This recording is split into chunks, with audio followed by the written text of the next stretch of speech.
Part 3 of motivation. We're going to talk about teen sex. Okay, so first thing that we need to ask ourselves is, especially here in the United States, is American teens have a much higher rate of teen pregnancy and abortion than European teens.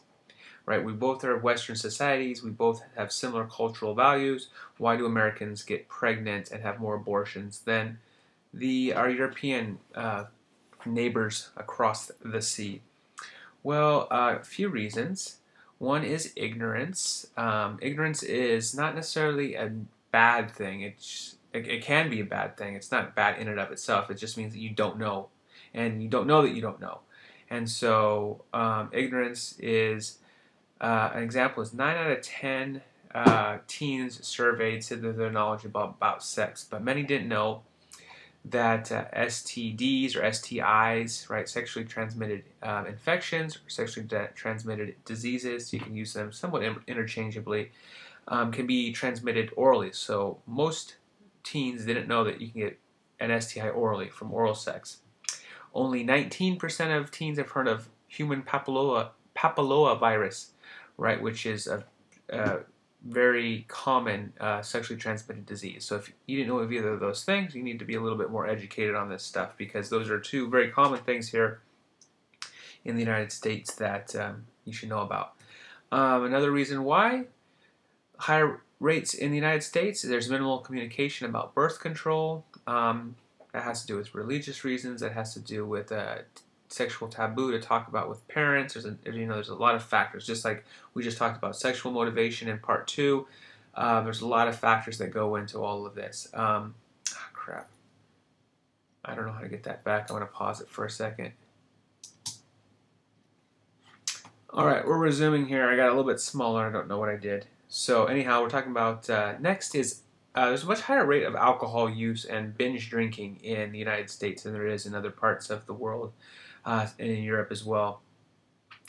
There's also an extremely high correlation between alcohol use and pregnancy. Teens who use alcohol are usually the teens who get pregnant. It's not a big surprise. When we talk about alcohol, right, we talked about it. It's a depressant, so it depresses most of your body functions, but especially the one when it comes to sex, is it suppresses your decision making, right, your judgments. And so you might make a choice that you probably wouldn't if you weren't drunk, or if you were sober, if you didn't have alcohol in your system. And so alcohol use, as a teen especially, puts you in a much higher rate of getting pregnant than somebody who doesn't use alcohol. And then finally, the media shows unprotected sex is the norm, right? We see this a lot.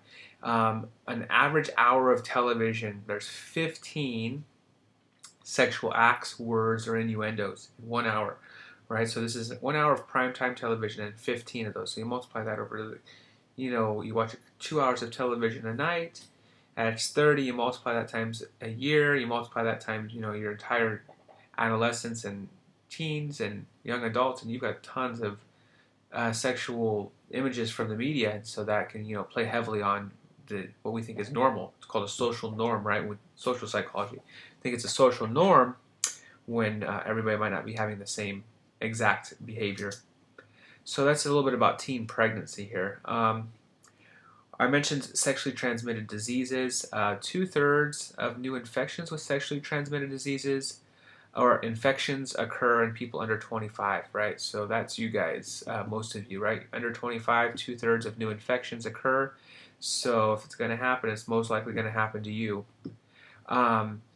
Interesting, 39.5% of sexually experienced 14 to 19-year-olds have an STI. So almost 40% have an STI of 14 to 19-year-olds, right? So you're pretty much flipping a coin if you're between 14 and 19 and having sex, if you're going to get an STI without proper either protection, and even those don't work. Interesting, with statistics, so that's some data right there for you. Statistics, though, what you also might not realize here with sexually transmitted diseases. So if you use a method to say protect against pregnancy or against a sexually transmitted disease that works 98% of the time.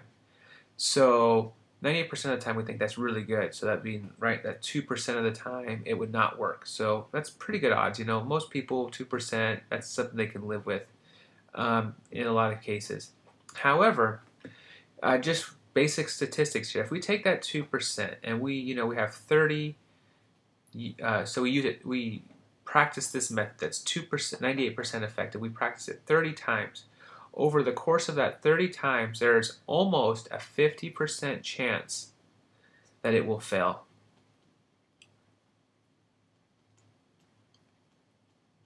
Oops, will fail.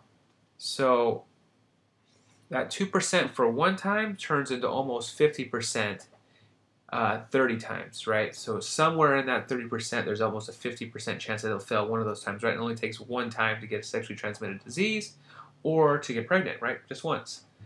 Then your life changes. So that's something just to bear in mind as that's happening. So this was just some real quick data, info on teen sex and sex behavior, sexually transmitted diseases, and teen pregnancy. Just give you a little bit more information on that. So next time we're going to be talking about sexual orientation.